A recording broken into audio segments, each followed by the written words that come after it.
ಇದು ನಮ್ಮ ಕೈಲಿ ಸಾಧ್ಯವಾಯಿತು ಅಂತೇಳಿ ಅದಕ್ಕೆ ಇದು ಸಾಧ್ಯ ಅಂತ ಟೈಟ್ಲ್ ಕೊಡ್ತಾರೆ. ಶಂಕರ್ ನಾಗ್ ಅವರಿಗೆ ಈ ರೀತಿ ಪ್ರಯೋಗಾತ್ಮಕ ಸಿನಿಮಾಗಳು ಮಾಡಬೇಕು ಅನ್ನೋದ್ರಲ್ಲಿ ಬಹಳನೇ ಖುಷಿ ಇರುತ್ತೆ. ಶಿವಣ್ಣನ 7ನೇ ಸಿನಿಮಾ ಹೇಳಿಕೊಳ್ಳುವಂತಹ ಸಕ್ಸಸ್ ಆಗೋದಿಲ್ಲ. 48 ಗಂಟೆನಲ್ಲಿ ಹೇಗಯ್ಯ ಸಿನಿಮಾ ತೆಗಿಯೋಕ್ಕಾಗತ್ತೆ? ಯಾವ ಸಿನಿಮಾ ತೆಗಿತಾರಪ್ಪ ಇವರು? ಪ್ರಭಾಕರ್ ಅವರು ಕೇವಲ 2 ಗಂಟೆ ಕಾಲ್ಶೀಟ್ ಕೊಟ್ಟಿರ್ತಾರಂತೆ. ದಿನೇಶ್ ಬಾಬು ಅವರ ವಿರುದ್ಧ ಶಿವಣ್ಣನ ಅಭಿಮಾನಿಗಳು ಗರಂ ಆಗ್ತಾರೆ. ಅದು ಕನ್ನಡದ ಮೊದಲ ಮಲ್ಟಿ ಸ್ಟಾರ್ ಸಿನಿಮಾ ಅಂತ ಹೇಳ್ಬೋದು.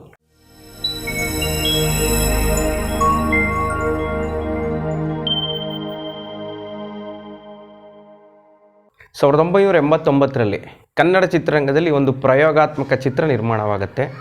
ಅದೇ ಇದು ಸಾಧ್ಯ. ಈ ಸಿನಿಮಾವನ್ನು ನಿರ್ದೇಶನ ಮಾಡಿದವರು ದಿನೇಶ್ ಬಾಬು. ಅದಕ್ಕೆ ಕತೆ, ಚಿತ್ರಕಥೆ, ಸಂಭಾಷಣೆ, ಛಾಯಾಗ್ರಹಣ ಇದೆಲ್ಲವೂ ಕೂಡ ದಿನೇಶ್ ಬಾಬು ಅವರೇ. ಆ ಸಿನಿಮಾ 89ರಲ್ಲಿ ಸಾಕಷ್ಟು ವಿಚಾರಗಳಿಂದ ಹೆಸರನ್ನು ಮಾಡುತ್ತೆ. ಆ ಸಿನಿಮಾನ ರೆಕಾರ್ಡ್ ಮಾಡಬೇಕು, ದಾಖಲೆ ಮಾಡಬೇಕು ಅಂತಾನೆ ದಿನೇಶ್ ಬಾಬು ಅವರು ಆ ಸಿನಿಮಾ ನಿರ್ಮಾಣಕ್ಕೆ ಕೈ ಹಾಕ್ತಾರೆ. ನಾನು ಕೇವಲ 48 ಗಂಟೆನಲ್ಲೇ ಈ ಸಿನಿಮಾವನ್ನು ಮುಗಿಸ್ತೀನಿ ಅಂದರೆ 48 ಗಂಟೆನಲ್ಲೇ ಆ ಸಿನಿಮಾದ ಇಡೀ ಚಿತ್ರೀಕರಣವನ್ನು ಮುಗಿಸುವಂಥದ್ದು. ಈ ರೀತಿಯಾದಂಥ ಒಂದು ಹಠವನ್ನು ತೊಟ್ಟು ಆ ಸಿನಿಮಾ ಡೈರೆಕ್ಷನ್ ಮಾಡೋದಕ್ಕೆ ಮುಂದಾಗ್ತಾರೆ. ಆಗ ದಿನೇಶ್ ಬಾಬು ಅವರು ಹೇಳಿಕೆಯನ್ನು ಕೊಟ್ಟಾಗ ಪತ್ರಿಕೆನೆಲ್ಲ ಈ ಸುದ್ದಿ ಬರುತ್ತಂತೆ. ಮಲಯಾಳಿ ನಿರ್ದೇಶಕ ದಿನೇಶ್ ಬಾಬು ಕನ್ನಡದಲ್ಲಿ 48 ಗಂಟೆನಲ್ಲಿ ಸಿನಿಮಾವನ್ನು ಮಾಡ್ತಾ ಇದ್ದಾರೆ ಅಂತೆಲ್ಲ ಆಗ ಚರ್ಚೆಗಳು. ಆಗ ಎಷ್ಟೋ ಜನ ವ್ಯಂಗ್ಯ ಮಾಡ್ತಾರಂತೆ, 48 ಗಂಟೆನಲ್ಲಿ ಹೇಗಯ್ಯ ಸಿನಿಮಾ ತೆಗಿಯೋಕ್ಕಾಗತ್ತೆ? ಯಾವ ಸಿನಿಮಾ ತೆಗಿತಾರಪ್ಪ ಇವರು ಅಂತೆಲ್ಲ ಆಗ ವ್ಯಂಗ್ಯ ಮಾಡ್ತಾರಂತೆ. ಆದರೂ ಅದು ಯಾವುದಕ್ಕೂ ತಲೆ ಕೆಡಿಸ್ಕೊಳ್ಳದೆ ದಿನೇಶ್ ಬಾಬು ಅವರು ನಾನು 48 ಗಂಟೆಯಲ್ಲಿ ಸಿನಿಮಾವನ್ನು ಮಾಡಿ ತೋರಿಸ್ತೀನಿ ಅಂಥೇಳಿ ಅದಕ್ಕೇ ಆ ಸಿನಿಮಾಗೆ ಇದು ಸಾಧ್ಯ ಅಂತ ಹೆಸರಿಡ್ತಾರೆ. 48 ಗಂಟೆನಲ್ಲಿ ನಾವು ಶೂಟಿಂಗ್ ಮಾಡಿದ್ದೀವಿ, ಇದು ನಮ್ಮ ಕೈಲಿ ಸಾಧ್ಯವಾಯಿತು ಅಂತೇಳಿ ಅದಕ್ಕೆ ಇದು ಸಾಧ್ಯ ಅಂತ ಟೈಟ್ಲ್ ಕೊಡ್ತಾರೆ. ಅದು ಕನ್ನಡದ ಮೊದಲ ಮಲ್ಟಿ ಸ್ಟಾರ್ ಸಿನಿಮಾ ಅಂತ ಹೇಳ್ಬೋದು. ಆ ಸಿನಿಮಾದಲ್ಲಿ ನಟನೆ ಮಾಡಿರುವಂತಹ ಎಲ್ಲರೂ ಕೂಡ ಹೆಸರು ಮಾಡಿದಂತಹ ಹೀರೋಗಳೇ. ಶಂಕರ್ ನಾಗ್, ಅನಂತ್ ನಾಗ್, ದೇವರಾಜ್, ಪ್ರಭಾಕರ್, ರಮೇಶ್, ಶ್ರೀನಾಥ್, ಈ ರೀತಿ ದೊಡ್ಡ ಲಿಸ್ಟೇ ಇದೆ ಆ ಸಿನಿಮಾದಲ್ಲಿ. ಆಗಲೇ ಕೆಲವರಿಗೆ ಕುತೂಹಲ ಶುರು ಆಗುತ್ತೆ. ಮತ್ತು ಕೆಲವರು ಅಲ್ಲಪ್ಪ ಇಂಥ ಒಳ್ಳೊಳ್ಳೆ ನಟರನ್ನ ಇಟ್ಕೊಂಡು ಈ ದಿನೇಶ್ ಬಾಬು ಅವರಿಗೆ 48 ಗಂಟೆಯಲ್ಲಿ ಯಾವ ಸಿನಿಮಾ ತೆಗಿತಾರಪ್ಪ? ಆಗ ಶಂಕರ್ ನಾಗ್ ಅವರು ಸಾಂಗ್ಲಿಯಾನ ಸಿನಿಮಾ, ಶಿಬೆ ಶಂಕರ್ ಎಲ್ಲ ರಿಲೀಸ್ ಆಗಿ ಸಾಕಷ್ಟು ಹೆಸರು ಮಾಡಿಬಿಟ್ಟಿರ್ತಾರೆ. ಅಂಥವರ ಸಿನಿಮಾದಲ್ಲಿ ಆ್ಯಕ್ಟ್ ಮಾಡ್ತಾಯಿದ್ದಾರೆ. ಎಲ್ಲ ಕಾರಣಗಳಿಂದ ಪ್ರೇಕ್ಷಕರು ಅನ್ಕೋತಾರಂತೆ, ಇನ್ನೂ ಚೆನ್ನಾಗಿ ಸಿನಿಮಾ ತೆಗಿಬೋದಾಗಿತ್ತಲ್ಲ ಶಂಕರ್ ನಾಗ್ ಅಂತ ಹೀರೋನ ಇಟ್ಕೊಂಡು, ಯಾಕೋ ಇವರು 48 ಗಂಟೆನಲ್ಲಿ ಸಿನಿಮಾ ಮಾಡ್ತೀನಿ ಅಂತ ಹೋಗ್ತಾಯಿದ್ದಾರೆ, ಏನೋ ಇದು ಕೊಲೆಗಾರನ ಸಿನಿಮಾ ಅಂತೆಲ್ಲ ಅವಾಗ ಸುದ್ದಿಗಳು. ಆದರೆ ದಿನೇಶ್ ಬಾಬು ಆಗಲಿ ಶಂಕರ್ ನಾಗ್ ಆಗಲಿ ಯಾವುದಕ್ಕೂ ತಲೆ ಕೆಡಿಸ್ಕೊಳ್ಳಲ್ಲ. ನಾವೊಂದು ದಾಖಲೆ ಮಾಡ್ತಾಯಿದ್ದೀವಿ, ಅದನ್ನು ಮಾಡೋಣ ಅಂತೇಳಿ ರೆಡಿ ಆಗ್ತಾರೆ. ಮೊದಲಿಗೆ ಈ ವಿಚಾರವನ್ನು ದಿನೇಶ್ ಬಾಬು ಅವರು ಶಂಕರ್ ನಾಗ್ ಅವರು ಹೇಳ್ತಾರಂತೆ, ಸರಿ ತೀರಾ ನಾನು 48 ಗಂಟೆನಲ್ಲೇ ಸಿನಿಮಾ ಮಾಡಬೇಕು ಅಂತ ಇದ್ದೀನಿ, ನೀವು ಆ ಸಿನಿಮಾದಲ್ಲಿ ಆ್ಯಕ್ಟ್ ಮಾಡಬೇಕು ಅಂದಾಗ ಶಂಕರ್ ನಾಗ್ ಅವರಿಗೆ ಶಾಕು, ಜೊತೆಗೆ ಖುಷಿ.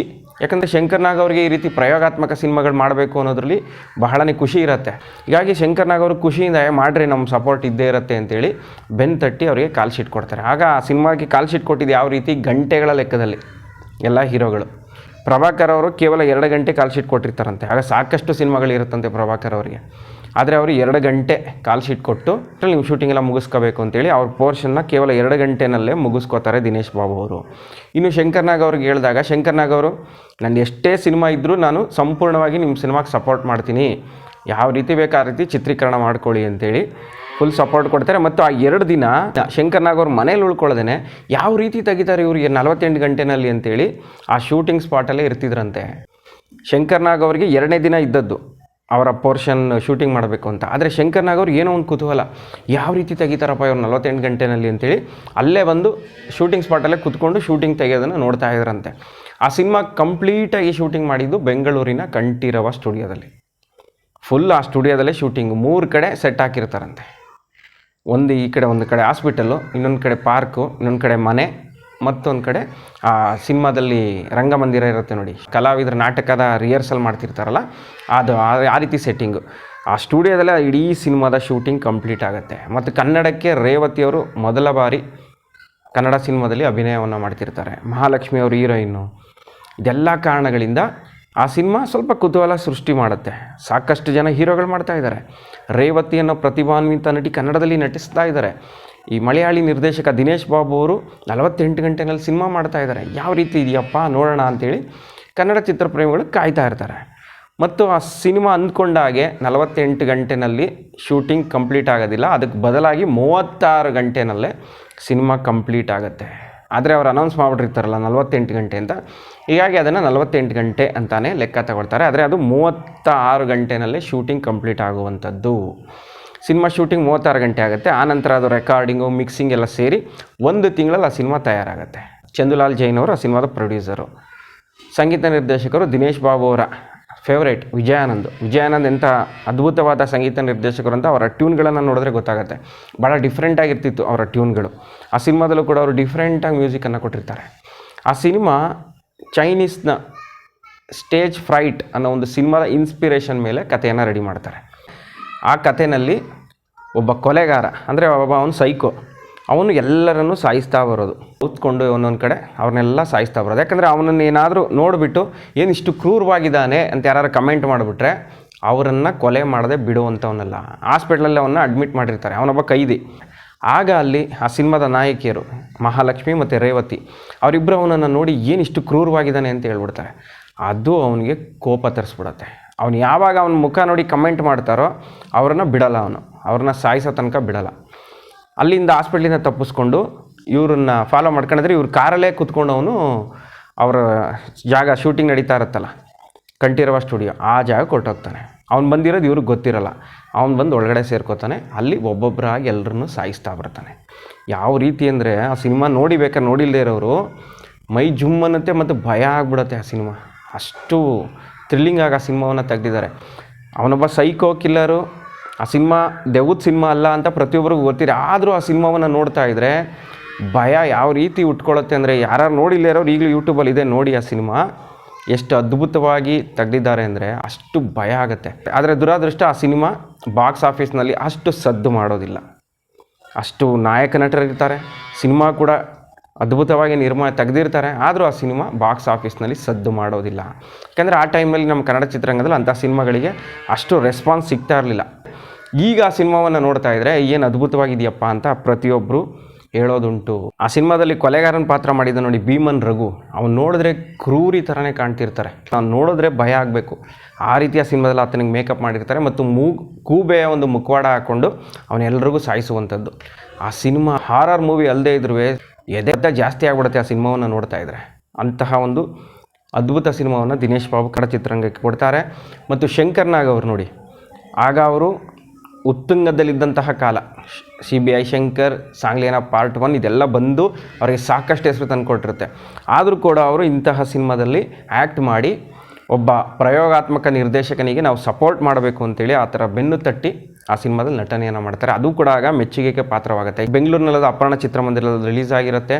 ಆ ಸಿನಿಮಾ ಒಂದು ವರ್ಗದ ಪ್ರೇಕ್ಷಕರಿಗೆ ತುಂಬಾ ಹಿಡಿಸುತ್ತೆ. ಆದರೆ ಆ ಟೈಮ್ನಲ್ಲಿ ಕನ್ನಡ ಚಿತ್ರರಂಗ ಯಾವ ರೀತಿ ಇತ್ತು ಅಂದರೆ, ಆ ಸಿನಿಮಾದಲ್ಲಿ ಹಾಡುಗಳಿರಬೇಕು ಮತ್ತು ಫೈಟ್ಗಳಿರಬೇಕು. ಈ ರೀತಿ ಇದ್ದರೆ ಮಾತ್ರ ಆ ಸಿನಿಮಾಗಳು ಸಕ್ಸಸ್ ಆಗ್ತಿತ್ತು. ಹೀಗಾಗಿ ಈ ಸಿನಿಮಾ ಬಾಕ್ಸ್ ಆಫೀಸ್ನಲ್ಲಿ ಅಷ್ಟು ಹೆಸರು ಮಾಡೋದಿಲ್ಲ. ಆದರೆ ಆ ಸಿನಿಮಾ 3 ಭಾಷೆಗೆ ರೀಮೇಕ್ ಆಗುತ್ತೆ. ಆ ರೀಮೇಕ್ ರೈಟ್ಸಿಂದ ಆ ಪ್ರೊಡ್ಯೂಸರ್ ಸೇಫ್ ಆಗ್ತಾರೆ, ಪ್ರೊಡ್ಯೂಸರ್ಸ್ಗೆ ಲಾಸ್ ಆಗೋದಿಲ್ಲ. ಇನ್ನು ದಿನೇಶ್ ಬಾಬು ಅವರು ಇಂತಹ ಒಂದು ಪ್ರಯೋಗಾತ್ಮಕ ಸಿನಿಮಾ ಮಾಡಿ ಆದಮೇಲೆ ಶಿವಣ್ಣನಿಗಾಗಿ ಒಂದು ಕಥೆಯನ್ನು ರೆಡಿ ಮಾಡ್ತಾರೆ. ಅದೇ ಇನ್ಸ್ಪೆಕ್ಟರ್ ವಿಕ್ರಮ್. ಆಗ ಶಿವಣ್ಣ ಕನ್ನಡ ಚಿತ್ರರಂಗದ ಯಶಸ್ವಿ ನಾಯಕ ನಟರಾಗ್ಬಿಟ್ಟಿರ್ತಾರೆ. ಅವ್ರು ಯಾವುದೇ ಸಿನಿಮಾ ಬಂದರೂ ಸೂಪರ್ ಡೂಪರ್ ಹಿಟ್ ಆಗ್ತಾ ಇರುತ್ತೆ. ಆ್ಯಕ್ಷನ್ ಹೀರೋ ಅಂತ ಹೆಸರು ಮಾಡಿಬಿಟ್ಟಿರ್ತಾರೆ ಮತ್ತು ನಾಟ್ಯ ಸಾರ್ವಭೌಮ ಅಂತ ಹೆಸರು ಪಡ್ಕೊಂಡ್ಬಿಟ್ಟಿರ್ತಾರೆ.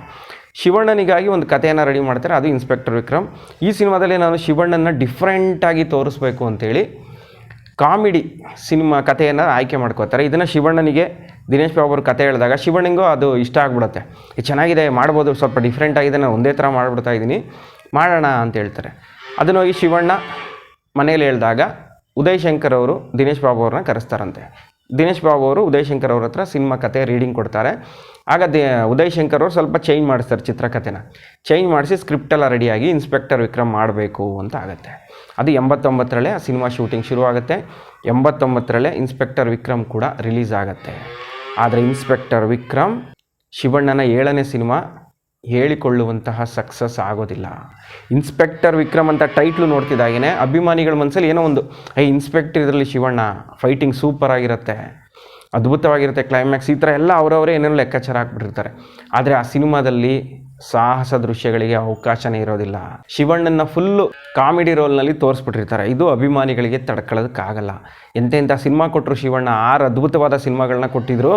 ಈ ದಿನೇಶ್ ಬಾಬು ಈ ರೀತಿ ಮಾಡಿಬಿಟ್ರಲ್ಲ ಅಂತೇಳಿ. ಆಗ ದಿನೇಶ್ ಬಾಬು ಅವರ ವಿರುದ್ಧ ಅಭಿಮಾನಿಗಳು ರೊಚ್ಚಿಗೆ ಹೇಳ್ತಾರೆ, ಇಂಥ ಸಿನಿಮಾ ಯಾಕೆ ಮಾಡಬೇಕಾಗಿತ್ತು, ಫೈಟಿಂಗ್ ಸೀನ್ಗಳನ್ನ ಇಡ್ಬೋದಾಗಿತ್ತಲ್ವಾ, ಸಿನಿಮಾದಲ್ಲಿ ಹಾಡುಗಳು ಸೂಪರ್ ಆಗಿತ್ತು, ಶಿವಣ್ಣನ ಆ್ಯಕ್ಟಿಂಗ್ ಚೆನ್ನಾಗಿತ್ತು, ಒಂದು 3 ಫೈಟಿಂಗ್ ಸೇರಿಸ್ಬಿಟ್ಟಿದ್ರೆ ಸಿನಿಮಾ ಎಲ್ಲೋ ಹೋಗ್ತಿತ್ತು ಅಂತೇಳಿ ದಿನೇಶ್ ಬಾಬು ಅವರ ವಿರುದ್ಧ ಶಿವಣ್ಣನ ಅಭಿಮಾನಿಗಳು ಗರಂ ಆಗ್ತಾರೆ. ಆದರೆ ಇವತ್ತು ಇನ್ಸ್ಪೆಕ್ಟರ್ ವಿಕ್ರಮ್ ಬಗ್ಗೆ ಮೆಚ್ಚುಗೆ ಮಾತುಗಳು ಕೇಳಿ ಬರುತ್ತೆ. ಹೇಗೆ ಇದು ಸಾಧ್ಯ ಸಿನಿಮಾ ರಿಲೀಸ್ ಆದಾಗ ಆ ಸಿನಿಮಾ ಬಾಕ್ಸ್ ಆಫೀಸ್ನಲ್ಲಿ ಹೆಸರು ಮಾಡಲಿಲ್ವೋ, ಆನಂತರ ಆ ಸಿನಿಮಾ ಮೇಕಿಂಗ್ ಬಗ್ಗೆ ಮಾತುಗಳು ಕೇಳಿ ಬಂತು, ಅದೇ ರೀತಿ ಇನ್ಸ್ಪೆಕ್ಟರ್ ವಿಕ್ರಮ್ ಸಿನಿಮಾ ಕೂಡ ರಿಲೀಸ್ ಆದಾಗ ಬಾಕ್ಸ್ ಆಫೀಸ್ನಲ್ಲಿ ಅದು ಸದ್ದು ಮಾಡೋದಿಲ್ಲ. ಆದರೆ ಆ ಸಿನಿಮಾವನ್ನು ಇವತ್ತಿನ ಟೈಮ್ನಲ್ಲಿ ನೋಡ್ತಾ ಇದ್ದರೆ ಅದ್ಭುತವಾಗಿದೆಯಲ್ಲ ಸಿನಿಮಾ ಅಂತ ಎಷ್ಟೋ ಜನ ಹೇಳೋದುಂಟು. ಅದಾದಮೇಲೆ ದಿನೇಶ್ ಬಾಬು ಅವರು 1990ರಲ್ಲಿ ಮಹೇಶ್ವರ ಅನ್ನೋ ಸಿನಿಮಾವನ್ನು ಮಾಡ್ತಾರೆ. ಅದರಲ್ಲಿ ಶಂಕರ್ ನಾಗ್ ಅವರು ಹೀರೋ ಆಗಿ ಮಾಡಿರ್ತಾರೆ. ಶಂಕರ್ ನಾಗ್ ಅವರು ಯಾಕೆ ದಿನೇಶ್ ಬಾಬು ಅವರು ಕಾಲ್ ಶೀಟ್ ಕೊಟ್ಟರು ಅಂದರೆ, ಇದು ಸಾಧ್ಯ ಸಿನಿಮಾವನ್ನು ನೋಡಿರ್ತಾರಲ್ಲ ಅವರು, ಇವರು ಒಳ್ಳೆಯ ನಿರ್ದೇಶಕ ಅಂತ ಅವ್ರ ಮೈಂಡಿಗೆ ಬರುತ್ತೆ. ಹೀಗಾಗಿ ಅವರು ಮಹೇಶ್ವರ ಸಿನಿಮಾಗೆ ಕಾಲ್ ಶೀಟ್ ಕೊಡ್ತಾರೆ. ಆದರೆ ದುರದೃಷ್ಟವಶಾತ್ ಮಹೇಶ್ವರ ಸಿನಿಮಾ ಕೂಡ ಸಕ್ಸಸ್ ಆಗೋದಿಲ್ಲ. ಅದಾದ ಮೇಲೆ ದಿನೇಶ್ ಬಾಬು ಅವರು ಮತ್ತೆ ಕೇರಳ ಹೊರಟೋಗ್ತಾರೆ. ಅಲ್ಲಿಂದ 8 ವರ್ಷಗಳ ಕಾಲ ಅವರು ಕನ್ನಡ ಚಿತ್ರರಂಗದತ್ತ ತಲೆ ಕೂಡ ಹಾಕೋದಿಲ್ಲ.